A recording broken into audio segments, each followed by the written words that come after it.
Good afternoon, and welcome to the Feeling Fly podcast. Today we're going to be discussing summer experiences, and we're joined by a good friend of mine, Tristan. Would you like to introduce yourself? Good afternoon, everyone. My name is Tristan. I use he, him pronouns. I go to Amherst College, and I'm also a good friend of Makaya's. I'm a political science major. I'm originally from the Seattle area in Washington, and I'm Black. Awesome. So thank you so much for being here, first of all. Today we're going to go over, as I said before, summer experiences. More specifically, I know that there's a lot of uncertainty I had a lot of uncertainty myself, but also for other prospective college students who are wondering, like, oh my gosh, what should I be doing during this summer to look more competitive to institutions? And so pretty much I just wanted to ask you about your experiences in high school.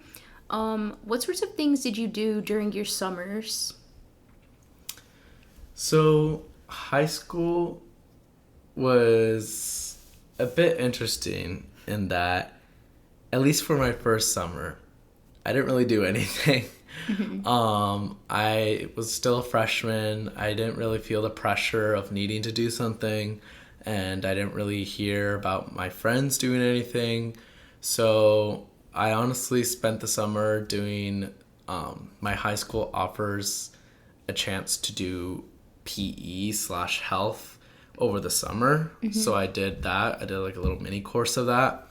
And then also, just visited my sister in Montana while she was in college. So I didn't really necessarily do anything that you could put on a resume. Yeah. And that was pretty fine with me. As for the following 3 summers, those I definitely felt a lot of pressure that I needed to do something just to show that I didn't waste the entire summer to college. And I think very early on in high school, I had the idea, and I think this is kind of true, but that you kind of very much have to hone in on a specific narrative. So my narrative was legal, debate, mock trial, like this very much political science type of person.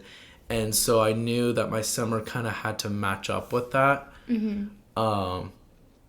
So as a result, I did a mock trial summer camp at our local university, University of Washington. Okay. They offer like a somewhat short summer camp just to they kind of the University of Washington's mock trial team helps people learn more about mock trial and get better at it. And I wanted to get better at it so that when I did mock trial in the following season competitively, I could do better.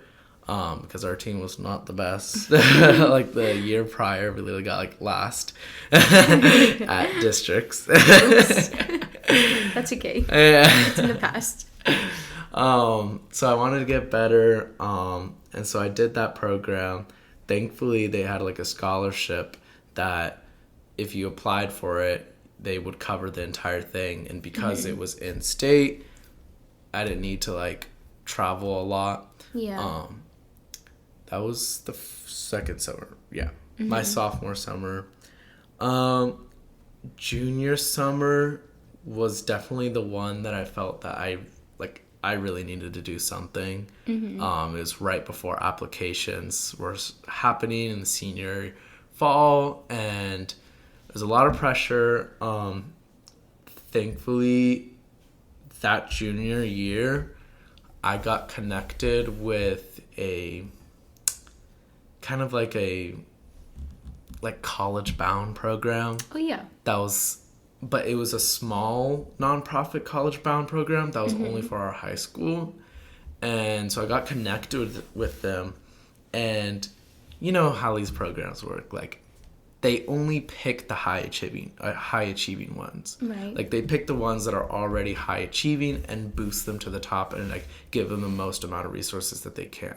So when they saw me in junior year with a high GPA and my background, they said, okay, we're going to try giving this kid as many resources as he needs. Right. Which is problematic in itself because, quite frankly, did I need the most resources compared to the least achieving people in that program? Probably not. But I remember they asked me, they're like, what do you want to, like, what kind of internship do you want this summer? Because we'll be able to get it for you. And that was just shocking because I remember that semester before the summer, I had been like, I really wanted a law internship. I wanted to work in a law firm really, really badly, and I think it would have looked great on my resume. Yeah. Problem is, I didn't know a single lawyer. And the only lawyer that I knew was my mom's lawyer for the divorce. Like, so, like, that was the only lawyer, and I literally already emailed him. Like, I emailed him asking if he could hire a high schooler for his damn law firm. And to be frank, like, no one's hiring a high schooler for a law firm. Right. Even to be a pencil pusher. Yeah. And those are the kind of internships that you only get with connections. And it's really hard if you don't know a single lawyer. Or don't know anyone in the entire legal field. And that's when, like, the college bound program came in, and I told him I want a law firm internship. And literally, kid you not, a couple months later, before the summer, he's like, okay, I got you an internship at this law firm. Oh, wow. Yeah, like, and it almost felt like I cheated in a way. Yeah. Because he quite literally just, like, gave it to me. Like, I didn't actually, like, I sent my resume, but I don't think they were actually, like, scanning it or looking at it. Yeah. They didn't actually let me in for that internship because of my, like, credentials. Right. But more as, like, like, we're reaching out, like, or we're offering a helping hand. Yeah. Like, charity work. And that was pretty evident considering the fact that the senior associate or whatever, like, one of the founders of the law firm, or, like, the person who's in charge of whatever, was, like, good friends with the person who's head of the college bound program. Right. So it was quite literally just because of that connection that I was able to work there for, like, 6 weeks. And get paid for it.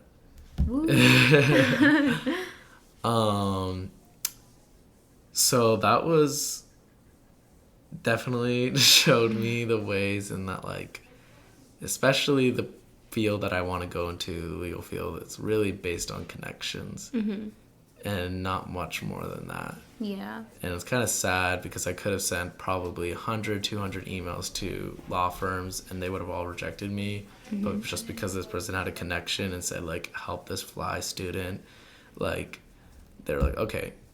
They did it, like, super fast. And then after that internship, I did a debate summer camp that the Summer Bound program also paid for. And I believe, like, that debate summer camp, it was, like, called VBI. But they have scholarships as well that can pay for it, but they don't have scholarships to pay for the plane ticket to there because it took place at UCLA. Right. So the college bound program, they just, like, paid for my plane ticket and all my expenses for getting there and getting back. And that was kind of just, like, another thing that didn't really, like applying to that summer camp was not anything, like, super serious. It wasn't like, oh, I need a high GPA to go. Right. It was just kind of like a pay to play kind of program. I see. And I also wanted to get better at debate because our debate team consisted of, like, 4 people in our high school, and I was, like, one of them, like the vice president, and we were, like, just still really bad. But that's what I did junior summer, and I think those 3 opportunities were the thing. I put them all on my resume when I applied to college, and I think they all helped me tremendously, especially Right. the law internship one. Mm-hmm. Senior summer, I did nothing. It was COVID. Nice. COVID occurred, and I was not about to do anything when I already was in college. Right, right. So those were my high school Okay. summers. Yeah. All right, awesome. Thank you for sharing. I feel like a lot came up for me as well as you were speaking because I was like reflecting on my own experience in high school, which why are we doing this episode? Because I didn't want to go back there. But yeah, I remember that I just wanted to emphasize that context is everything because the area that I come from is like a pretty small town. It's like pretty small population. My graduating class size is like 40 kids. And so I feel like, how do I explain it? I feel like where I come from, a lot of people they don't really want to go to school out of state. If they do want to go to college, it's like they'll either go to the community college in the next town over, or they'll go to this private university that's also in the next town over, that's like pretty popular amongst high school students in my area. And so I feel like for me there wasn't a whole lot of opportunities that were like publicized because that just isn't what kids were doing. Like no one did anything during our summers. It's like, I mean, we didn't do anything anyways. If we wanted to have fun, we were gonna like meet up at McDonald's or go to Walmart and play around in the aisles. Like it was a very crazy experience. But yeah, I would just say that there was like one program that I found out about because I sought out these sorts of programs because I knew that I didn't want the traditional experience. I knew that I did kind of, I mean, I appreciated the smallness of my town in some ways, but I also wanted to see more, like more opportunities, what was out there. So for myself, I think the only thing I remember doing that was really, really significant to like my college application was I went to governor's school, like a governor's school program for my state, and it was held on like this private university campus for like 6 weeks. And I went for English, which was again, like you were talking about having a certain narrative when you apply. My narrative was completely built around like my creative writing and how like English saved me. Like that was like my form of escapism from the oppression of my marginalized identities. Like that was my entire application. And so I remember like governor's school was something that I found out about through my school counselor, and we like the county was able to offer one student in the county like like all expenses paid basically for the program.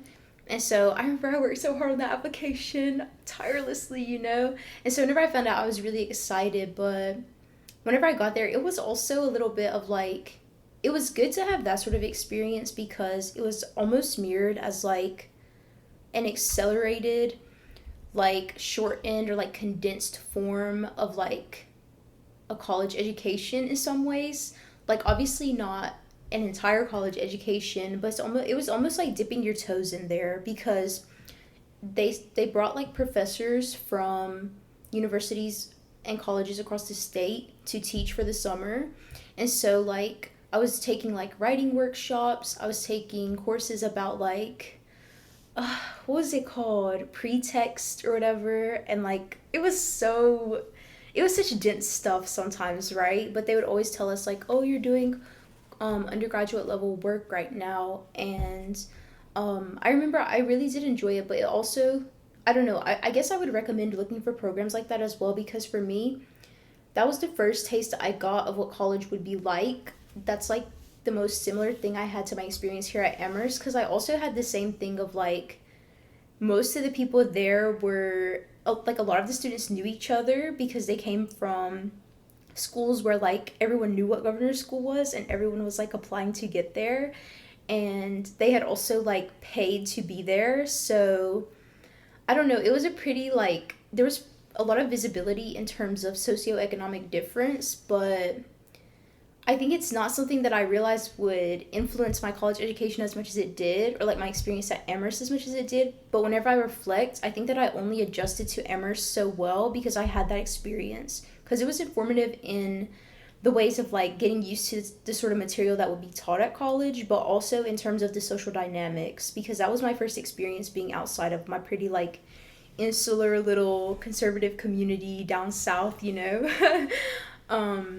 So yeah, I don't know, but yeah, that's like I said, I also wrote about that in my college application. So besides that, I really didn't do anything else with my summers. I was usually volunteering if I was doing anything like at the local library, or I did private tutoring for a while. And so I also emphasized like how much I wanted to contribute to a community essentially in my college applications. I was like, I mean, come on, how can you not let me in? I've been doing this the whole time. So so yeah, I don't know. Like I said, I just want to emphasize for people who are like thinking like, oh my gosh, I'm never gonna get in because I haven't done anything. Like as you were saying when you're talking about your first summer, like it doesn't always have to be like you're doing everything all the time. A lot of the time it is like playing to your strengths, particularly in your application. Like if there's one thing that you kind of want to leverage for you, it being like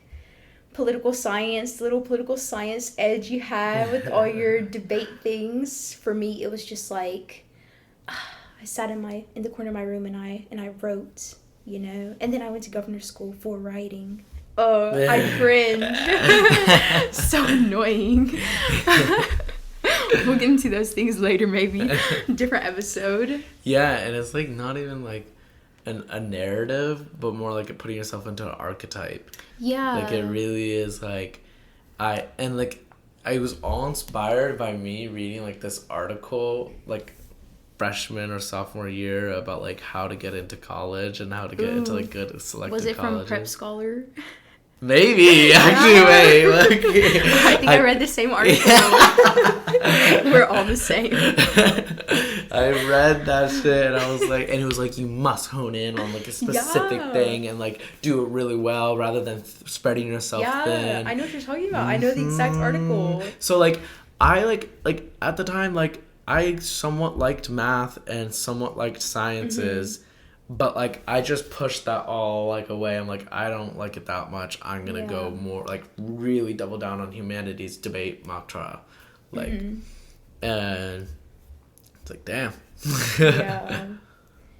Yeah, I don't know. That's a really good point. I think whenever I was applying to college, there was, like, I knew that I couldn't look too indecisive. I needed to, like, somehow portray that I was curious, like, intellectually curious, but like not too curious, you know? So it's like finding that balance was a little tricky because it's like, oh my gosh, I don't want to sound boring. I'm not only reading Jane Austen novels 24/7. It's like I feel like I also, like I said, there were components to my application. I think the biggest two that I can think of now is like English, like reading and writing, but also, as I said before, like community. It was a very community-centric application in terms of like I really played up my volunteer experiences, but I would also say like even with clubs that I did at school, there was always that like service element, like doing like a beta club or whatever. And like I think I was like, cause I was president of so many clubs in high school. It's so annoying. But it was always like built around like community service. And so, and again, like I guess I feel like in some ways, in some parts of the application, I feel like it was harder for me because I was from such a small school. Like we didn't have like AP classes, for instance. But in other parts of the application, I feel like that almost helped me a lot more because I was able to say like these opportunities didn't exist, so this is what I did instead. So like we didn't have like a GSA at my school, which is like Gay Straight Alliance, but I started the Pride Club at like my high school, which was like, whoa, kind of radical for my area. Still kind of radical to this day. Things are changing slowly, question mark. But yeah, even that I built around like sort of like service type projects and like fundraisers and things of that nature. And so I don't know, like I said, I guess this is just in terms of me advising prospective applicants. I would say too, like, I think there can be components, but you do once again have to really play to your strengths. But also, if if there's some component or element of your application that seems weak, I don't know if this will resonate with your experience, Tristan, but for me, it felt like I would have to flip the narrative on its head. So I would have to say, like, once again, like, oh, these opportunities didn't exist before, but this is what I did instead, or things of that nature. And so it was like, yeah, some things didn't work out in my favor by nature, but it was also like, I even explained the context of my, like, of the actual environment I lived in my application, where I was saying, like, oh, it's not very common for students to want to go out of state, and then I explained my reasons for wanting to go out of state. And so, yeah, I don't know. Do you have a similar experience with your college application? Any components of it?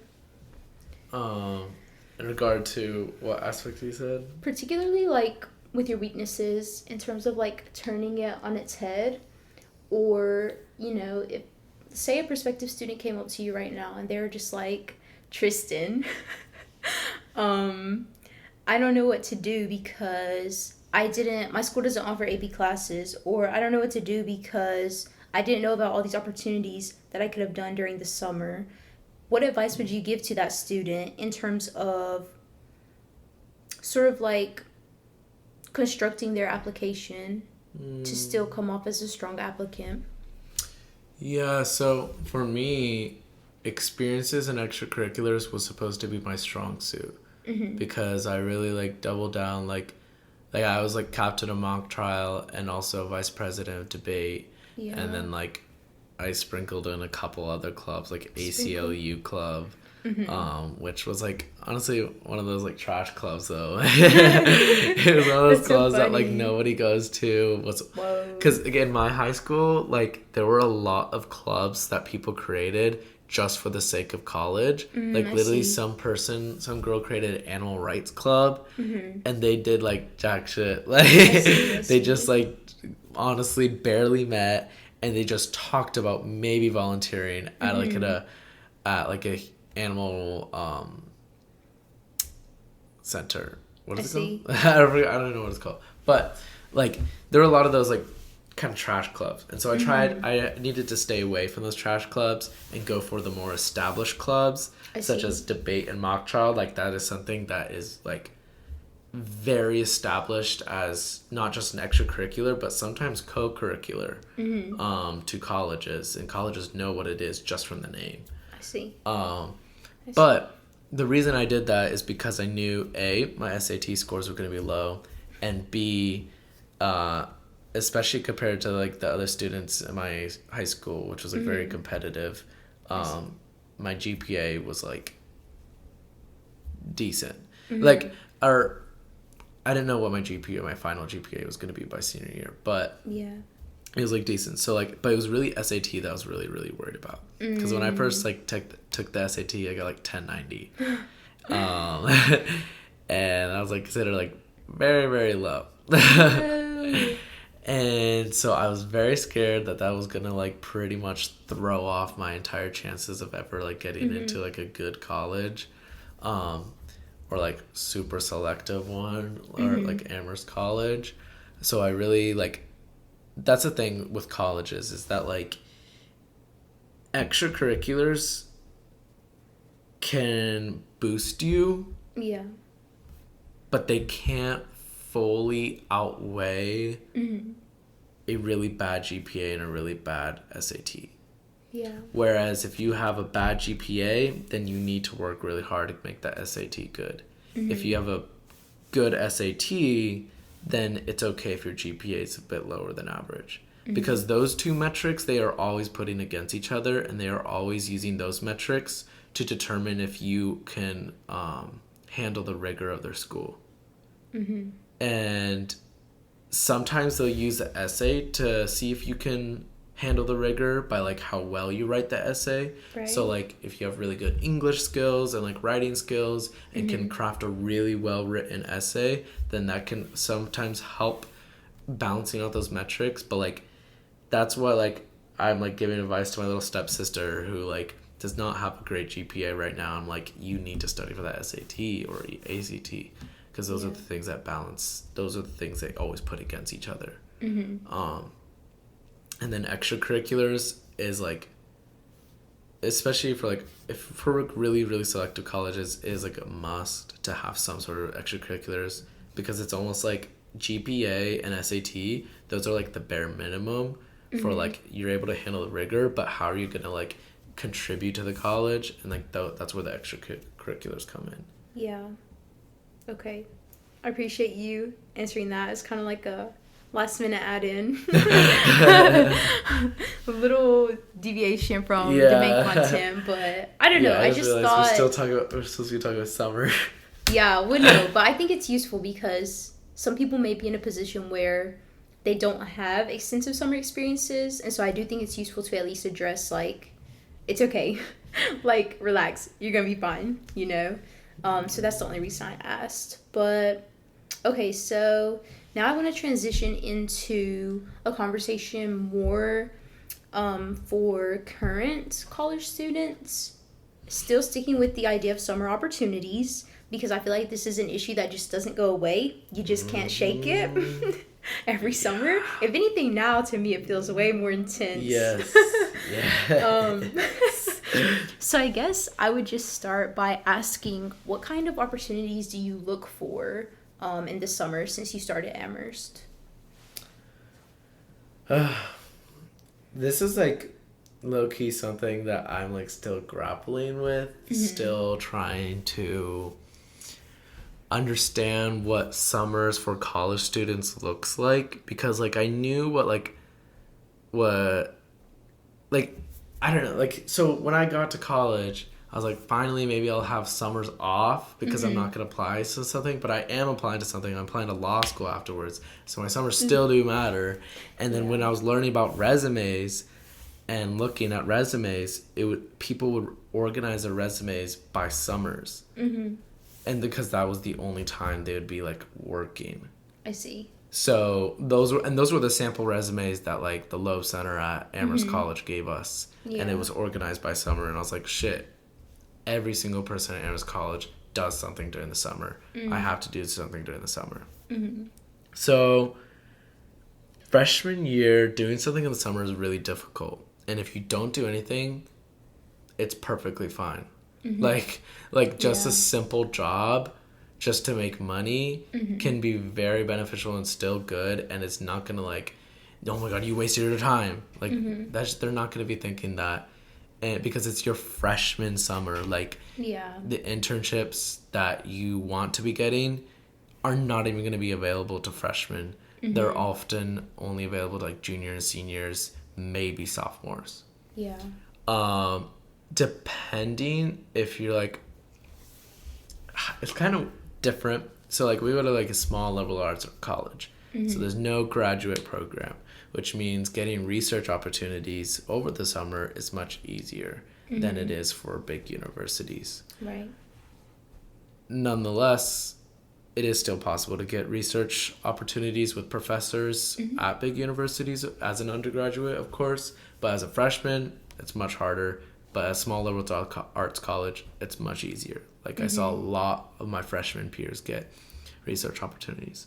So first thing I did of the summer, because I didn't really have much to do and I didn't apply to much, I did SBRI, like Micaiah, which is Summer Bridge Research Institute. It's kind of an extension of the Summer Bridge program. In that it is for FLY students to learn the essential skills of researching. I would describe it more as a class than a research internship. I agree. Except it was a class that we got paid for. Which was nice. But I don't know. I was very critical of the program. It's okay, me too. Yeah, I don't think there was a single person that liked the program that I know of, just because it was so like, it was very much like, here's a research opportunity for the FLY BIPOC kids, and then here's the normal research opportunities. Yeah. And it was just so like we felt very like pandered to, I don't know if that's a word, but patronized, as if we didn't know how to use like fucking Google Scholar.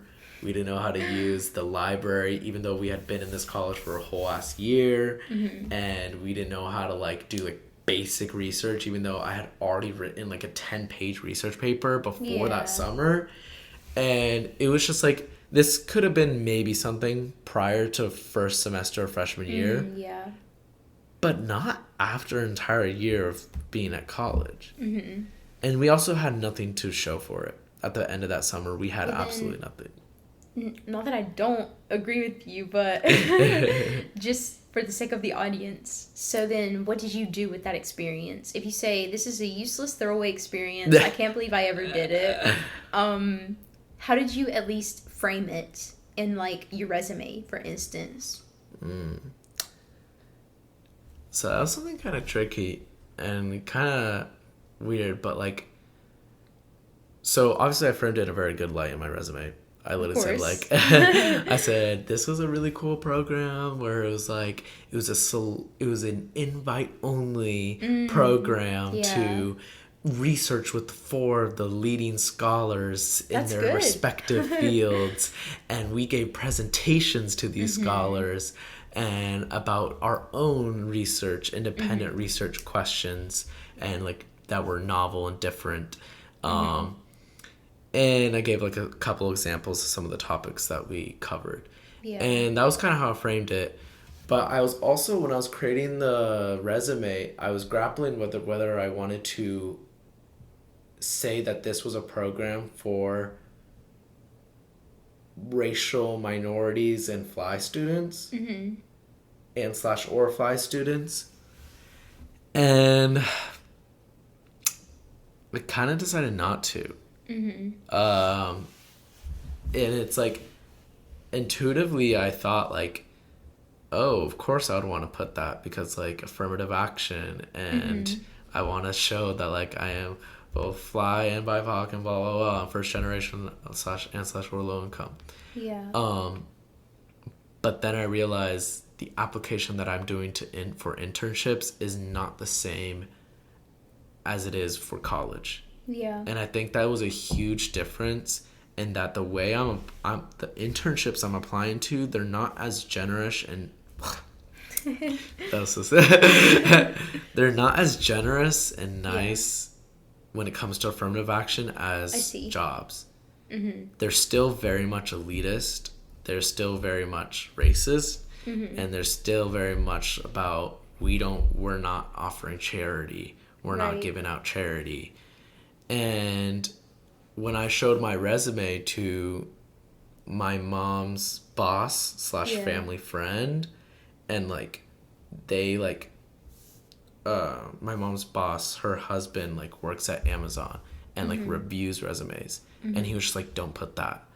I see. And I was like, that was a good enough indication of like who's reading my resume. I see. It's just like, it's a white rich man and or rich white woman, or I don't know, but like that's who's reading my resume. It's not this generous like education, like giving disadvantaged students education kind of attitude. It's very much like, we want the best candidate with the best skills, and if they see that you got into this program just because you're fly and just because you're BIPOC or whatever, they're gonna think you're not as qualified and not as skilled. So I didn't include that. I didn't include that was what the program was for. Yeah, that also makes me think too, just reiterating your own point about how specific, like, or how targeted, that's the word I'm looking for, how targeted resumes are. Because for me, it was all about, framing my resume was very much about the industry I imagined myself going into. And so for myself, I knew that I knew that whatever field I went into, education would be at the center of it. So for me, it was like, okay, I'm either going to be teaching or I'm going to be researching. Probably I'm going to end up doing both. So for me, I did frame it in a way where I really highlighted the identity component of the program that we did, because it seems like it would be useful to other jobs that I was applying to. For instance, right now, I'm working as an SAT prep tutor for a nonprofit, Let's Get Ready. And so this is targeted towards high school juniors who are looking for help with their SAT, obviously. And so the thing is, I knew that I wanted to do something in the realm of like educational nonprofits. So I knew that this would demonstrate for me a particular interest in increasing access and just like accessibility to education. So I knew that I wanted to come at it from that angle. And so for me, that's why I chose to include or keep those things in my resume. Also because, like I said, sometimes I don't feel like I'm writing a resume anymore or that it's like super necessary. It's more for me like about writing a CV, which is like to document all my research experiences because now I'm like going into research. So I guess for like listeners, if you see yourself going into I guess my advice would be, first of all, don't only listen to me and Tristan because there's many more industries out there that we can't speak to. So like you were saying, you went to the Loeb Center. That's something that is specific to Amherst, obviously. And so you would want to go to whatever career center your institution has and speak to them, perhaps about specific or industry specific opportunities. Also, sort of like industry specific language. I know there are like certain skills that you may want to include on your resume for certain industries as opposed to others. Like, does the fact that I have graphic design skills matter to a particular job I'm applying to? Probably not. In some cases, maybe, but yeah, I mean, I don't think anyone wants to know that I spend all my free time on Canva or whatever. Like, it's not super significant. And so yeah, I think it depends. But yeah, I just wanted to reiterate your point about that because I thought it was a really nice one. Okay, so after your first summer, what opportunities did you look for in the next few summers? So the next summer, I had a particular goal with this summer, which is to improve my Spanish skills. Ooh. Really wanted to improve my Spanish skills, and I think I was still scared to do applications to jobs, like where that like endless freaking cycle of just applying to a shit ton of jobs without any connections to them and then just getting no response back. Yeah. I was still scared and didn't want to have to do that. And I also wanted to improve my Spanish.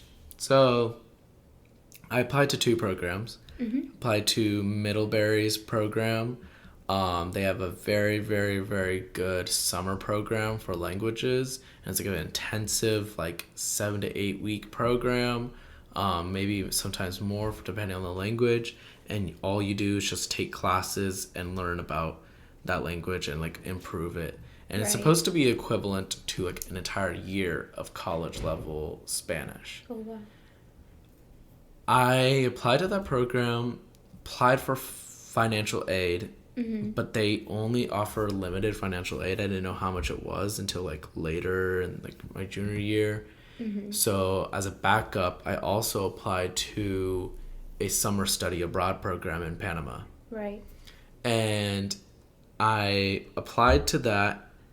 And the only reason I even like bothered applying to that, because those things are really expensive. Yeah. And like those kind of programs, like the summer study abroad, they're really easy to get into. Like they quite literally, you apply and they accept you the next day. Like they're very, very easy to get into. And that's just because they're really expensive. Yeah. They just want your damn money. Because they're lucrative, you know? And so this was the specific one where you pay them to basically let you go visit, and they like gave like 2 weeks of Spanish classes and then 6 weeks of like an internship with a local NGO there. So it wasn't an NGO that they created, but an NGO that was already existing in Panama, and you just like worked there. The only reason I bothered applying to that, because no way I was gonna pay for that. Yeah. Is because Amherst College has a summer study abroad scholarship fund, and it's a fund just for summer study abroads, and you have to apply to it. Everything comes with applying. Get nothing free here. Right. But I do know that like a lot of other colleges, not just Amherst College, do this. Because there were other students in the program who had it completely paid for. Right. But I applied to that, told them, hey, I really want to improve my Spanish skills, not just because for the sake of it, but also for like heritage reasons and things like that. And they gave me the funding, so I didn't have to pay for anything. Nice. And so that was really, really nice. They like paid for like the plane ticket, the program fees, all that stuff, like housing, food. Passport? Not passport. And yeah, that sucked. Because I had to get my passport expedited. That was so stressful. But I had like both of those programs as like backups. Like those were like backups for each other, you know, depending on which one I got. Because the timeline for when they get back to you is so freaking long. But yeah, ended up going to the Panama one, obviously, because why the fuck would I go to Middlebury? Why would I go to Vermont to learn Spanish when I could go to Panama? Like, that was an easy decision. Did I learn as much Spanish in Panama? Not so much. Because I was partying it up. But also the Middlebury thing, they refused to pay for that. They're like, we will not pay for Middlebury because it's just classes and not an actual like job or experience. And I even tried using John to maybe pay for it, and they were like, nope, we're not going to pay for it because it's a class. And they want us just to do like non-class stuff, which, you know, kind of like makes sense. But that would have meant that even though I got the full financial aid from Middlebury, I would have still had to pay $5,000 for that Middlebury program. And I was like, it's either $5,000 or $0 in Panama. So that was an easy decision. That's and nice. That like was also another summer program that I felt almost that like it was like a marketable thing to put on my resume. Yeah. But it wasn't very much like I really earned this. You know? I see. And I think that there was a little bit of imposter syndrome with that, and that like when I did put down like my work that I did in Panama, it wasn't really that I earned it. It's just that I like was able to get funding for it. Because like I didn't to work with that NGO, which it was like an immigration and refugee center in Panama, to work with them, like they just set me up with them. Like I didn't actually have to like put in a lot of work to work with them. Did I learn a lot? Yes, but it did just feel like another summer of like me doing something that I didn't really earn. Even though I did apply to all of it, but like so it kind of just again it just felt like I was kind of putting off. It felt like I was putting off actually trying to get something via merit. Yeah, that makes sense. I don't know. I just wonder if imposter syndrome is going to come up all the time for us. Like, just by our nature of being fly students. I don't know. Like, I don't want to ascribe anything onto anyone, but I find myself struggling with the same things. Even whenever it's like, I look back and I'm like, I darn well earned this, you know? Like, last summer I did... So what did I do last... Oh, yeah, okay. I did a Mellon Mays. It's like research fellowship, right? That was intense, man. Like, because I had to have an entire... Like, I had to have basically a 10-minute presentation, which, like, small potatoes, right? But the 10-minute presentation was based on a 25-page research proposal, which was to be developed in a 6-week span for, like, a thesis proposal, essentially. And so that job was hard. But the thing is, it's so different from the work that, like, I don't know, it's so different from, like, the physical manual labor that I'm used to people in my family doing that looks to me like work, that for me, I still felt a bit of imposter syndrome, because I was like, should I be getting paid this much money to be sitting in a room conducting research based on like reviewing other literature. Like it felt like I was just getting paid to read. And I understand that I do bring things to like I have intellectual contributions. I'm entering like an existing conversation in the discipline, but even whenever I hear myself say that, I'm like, God, I sound like such a nerd. What's going on? You know? What am I getting paid to do here? So I feel like I also struggle with the imposter syndrome a bit in terms of, I mean, everything. But yeah, specifically with some experiences or opportunities, I wonder, I think that's also just by nature of like being in that position, like wherever you go. But for me, yes, it was definitely a struggle because I do hold jobs throughout the school year, and they tend to be a bit more labor based. They're way easier than real world jobs though. Like it's not like working my like 5 to 2 a.m. Domino's shift prior to coming here or anything, but like it's still like labor, you know, like physical labor, manual labor, like those sorts of things. And so it's difficult. I don't know. I think that's part of the reason why this summer I decided to apply for a more active role where I was able to do both things, like the learning component, but also the engagement component, because the last summer it was so solitary. The research that I was doing, it literally was just like me being holed up in my room, surrounded by books. It was like, if I was a photographer, it would have been such a nice little aesthetic to put on my Instagram. But I mean, beyond that, I was like, what am I really doing? You know? And like I said, it wasn't that I wasn't making valuable contributions, but I think I'm just the type of person, because like I said before, this is the entire, like, all the work experience that I had prior to this was very, like, engagement centric. Like, it was very much about communication and talking to people. I mean, I've served in, like, more of a customer service role traditionally, but yeah, I don't know. I guess there is a way to use the experiences that you've had, for better or for worse in some cases,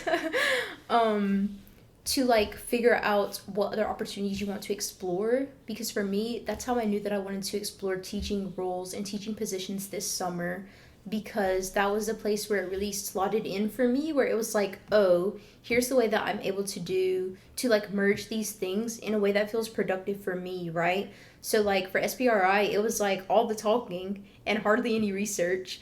And for Mellon Mays, it was like all the research and hardly any talking. And then it was like this summer, I was like, okay, so I'm good at both of these things, clearly.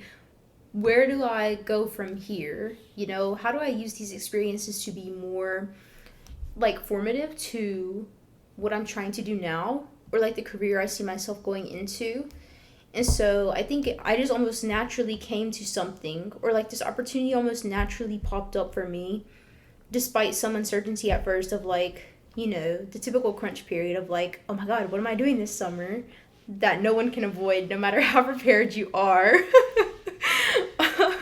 But I think, yeah, I think that there are ways to, in some ways it's like I always hate writing my experiences for the resume because it's annoying and you have to write it a particular way with particular language. That's so annoying. Mm-hmm. But at the same time, I think that it was useful for me personally to reflect on those experiences, because they showed me where I was dissatisfied, but they also showed me where my strengths were. And I was almost able to merge those two. I mean, it's not like I developed my own summer experience, but it was like I at least developed a category of opportunities that I wanted to explore, which is not something I can say that I did in the past. So I don't know. Just thinking about all that research. I'm not done. That project's not finished. We're gonna be writing theses next year. I'm not. I do. You're not. Just me alone. Yeah, that's just you. Okay. So, do you want to say anything about your current experience with finding summer opportunities for the upcoming summer? Yeah. So, I've been stressed because I don't even like the Love Center keeps on telling me. The Love Center keeps on telling me like, get it, do an informational interview with an alumni. Ooh, And cute. email them asking, and then it'll like somehow come up, and then it might have something for you, and blah blah blah. And I like emailed a few people, and none of them got back to me. And it's just like, it is so difficult to be managing extracurriculars at college, classes at college, and then on top of that, applying to internships for the summer. Preach, Tristan. And everyone, it's so much easier said than done, because everyone always says, apply to the internships your fall semester. Because deadlines start happening in that fall semester. That's true. And like, by the time it's second semester, like, half of the deadlines have already passed. And so, like, it's just, you are always applying. Because if you don't get anything in that fall semester and you've been applying all fall semester, you're going to be applying again for another whole ass semester. Yikes. And it's just like, the search never ends. So for this upcoming summer, I didn't start applying until January.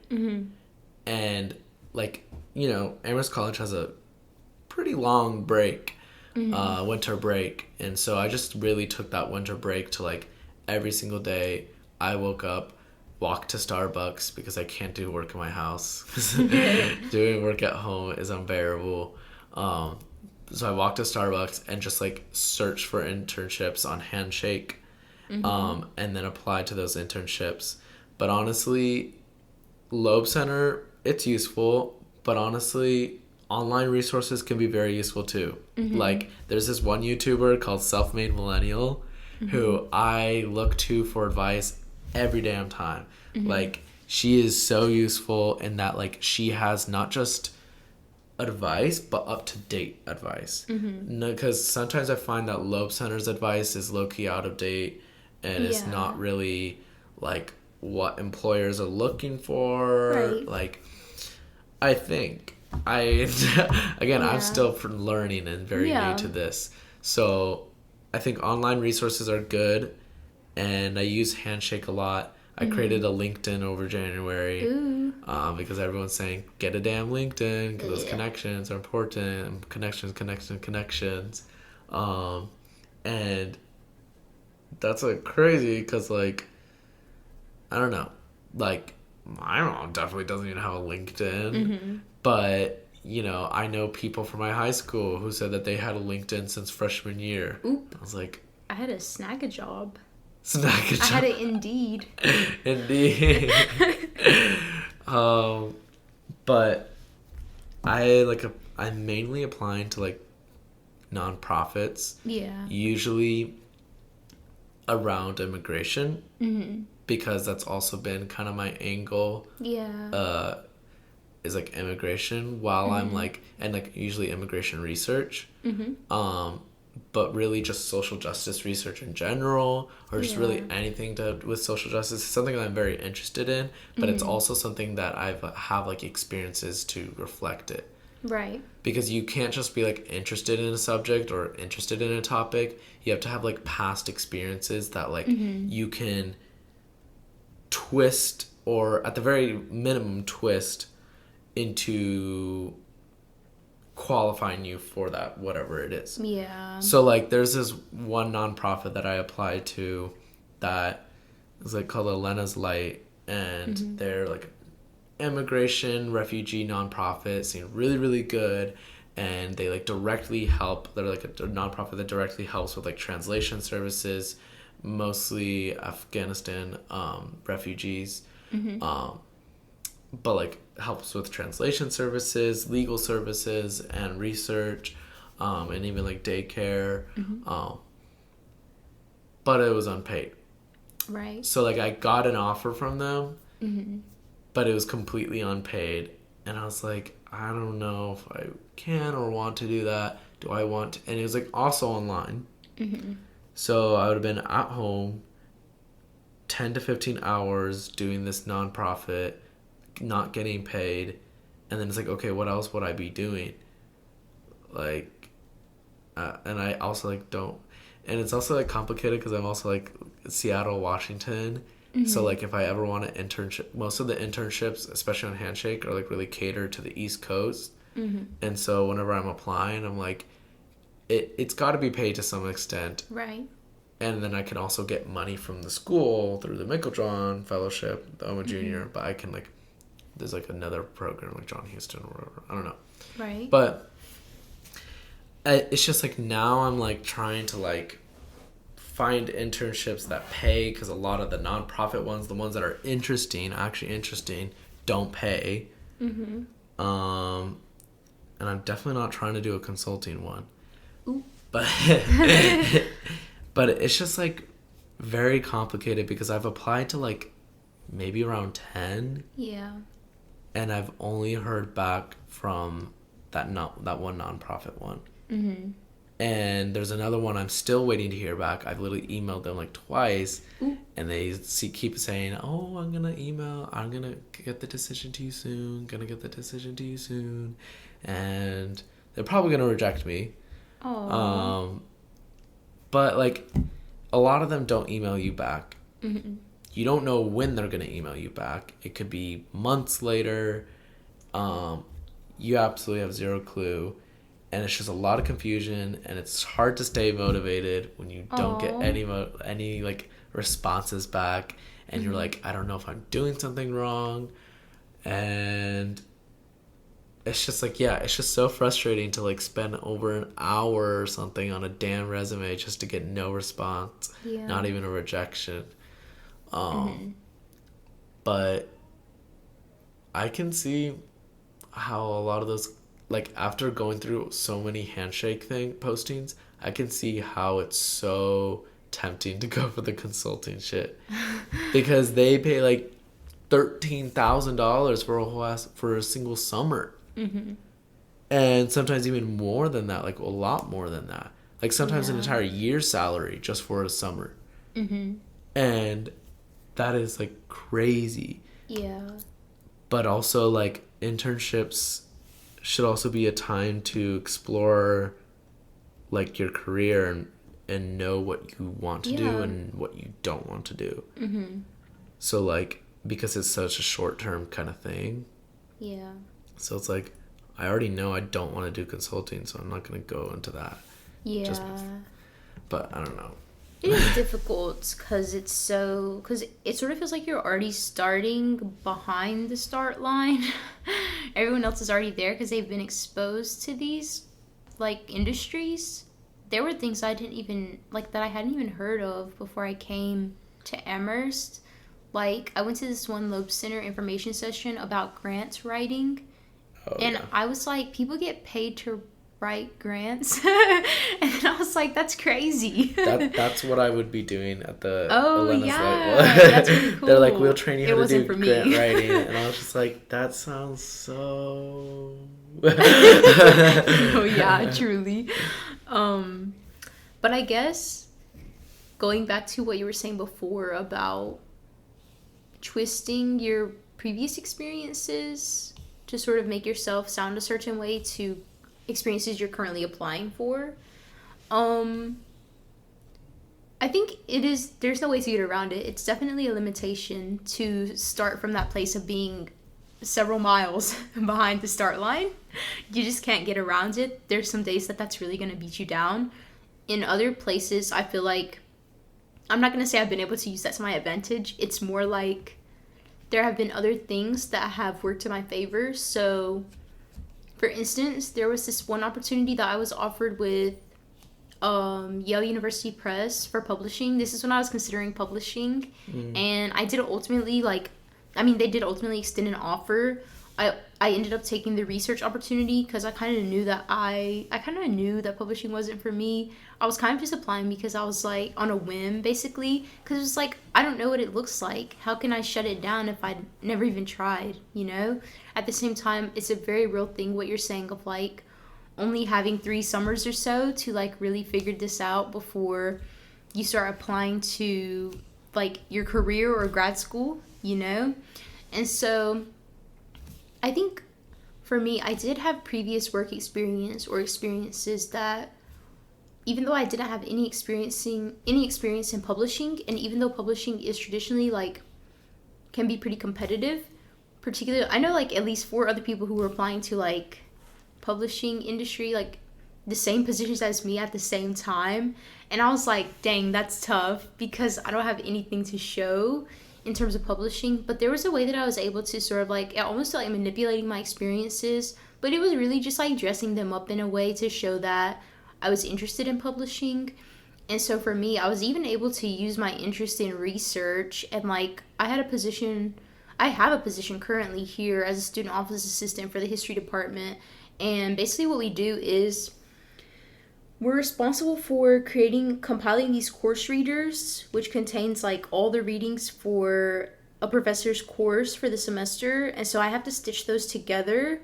And like you have to abide by departmental standards, but you also like, if you have a like kooky professor, no offense professors, but who's like, I don't want your table of contents and I want my page numbers on the top right corner instead of the bottom right corner, then it's like, okay, so you have to go in and make all those necessary edits, things of that nature. The thing is, I only had this position for like, it was only like 3 hours a week that I'm doing this, right? And so it's like, that might not look too too telling to the publishing industry.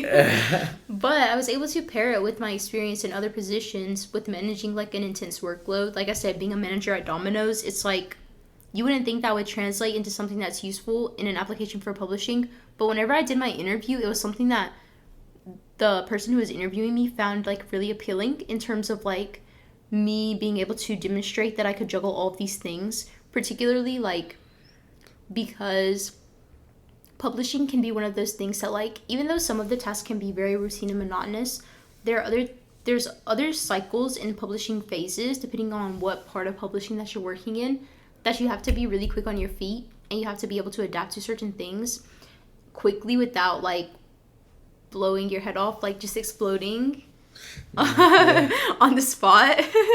And so for me, it was like I had to do that all the time at Domino's because it's food service, like we were running around there like crazy all the time. I was like, okay, so I guess we only have one driver tonight, so I guess what are we doing? It was always something, and so I guess just planting like a little seed of hope in terms of what our listeners can do if they do feel like they're up against like all the odds, because it's like I'm not saying that you're not up against all the odds, because yeah, you are, but at the same time, I think that at least in my experience, I've had things that have reaffirmed for me that all hope is not lost. There are certain things I can do, even if some ways it's like, again, it's dressing certain things up to like exist within like, or like to navigate a system that already exists or a system that's already in place, but I don't know.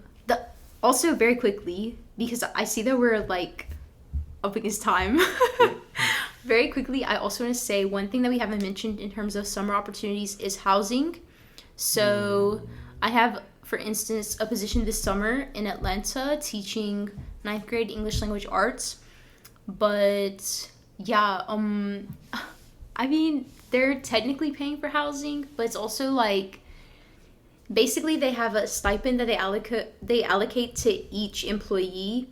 But then like, if you just so happen to be an employee that's not from Atlanta, then they say, okay, we have a bigger stipend than most other locations where you would teach to factor in your living expenses. But then it's like, all these other people who already live in Atlanta, they're definitely keeping the whole bag, So it's like, does this really help me? I don't know. So they're offering like housing through the local university, but I just think it will be less expensive for me. I'm just going to get a short-term lease apartment.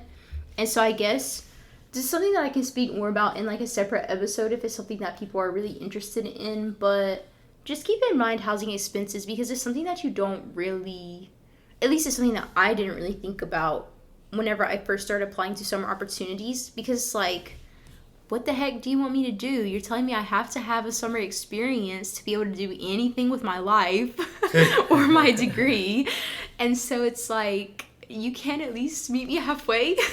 You can at least put a roof over my head. Like, I'm not getting it.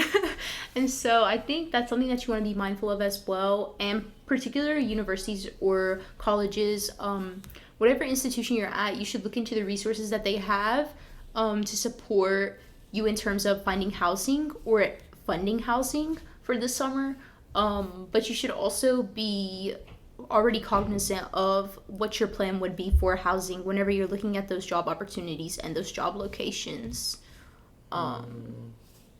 Anything to add, Tristan? Yeah, I'm just saying, like, especially as like a freshman or sophomore, it can be very easy and logical to find something that's just in your college, because housing, especially if they're offering housing, it's just much easier logistically when it's planned by the college, because you just like stay in the dorm, you are on the meal plan, and so like logistically that is just a much easier time than trying to lease a whole ass like apartment, apply to like lease an apartment, or if you're doing like Airbnb, that is like also crazy. You may need to find roommates, and like that's even like super hard if like the internship is really freaking far from both your college and your like where you live. Sorry, West Coaster. So that is just like very complicated. I think that's something I still need to like navigate if I happen to get an internship that is like on site and is away from home. But that's like logistically you may want to defer to like colleges in your first 1 or 2 years. Like, it is just much easier. I agree with you. Okay, we've been talking for a while. Do you have any last words of advice for prospective applicants or current college students in terms of summer opportunities? I think it's all about how, like you were saying, how you dress it up. From how you, and it's like how you dress it up throughout the entire process of summer opportunities. From how you get the summer opportunity, you're dressing up your past, your past summer opportunities as like much more glamorous than they were. You're taking that kind of like blue collar job and extracting like skills that could be applicable to a like white collar job, you know, and kind of like a more office job. And so like you're dressing those skills up just to get the summer opportunity, and then you're doing it again in the future when you look back on that summer opportunity, and you make it much more glamorous than it actually was. And you just do that over and over and over and over. And it's kind of like a lot of bullshitting, but everyone's doing it. And don't feel bad for doing it, because we are literally still college students. We should not be expected to know a whole entire fucking industry and be experts in whatever it is just to have an internship. And if you don't get an internship, like, it is not the end of the world. It's one summer, and yeah, that's really great advice. All right, so I think that if that's all, we're gonna go ahead and close out. Once again, I just want to thank you for being here and having this conversation. I always love our chats, but it's useful to have a larger audience. And so for our listeners, any follow-up questions, you can contact me at any point with any episode ideas or more personalized recommendations for a specific question that you have. But otherwise, I think that's it for us today. Yeah.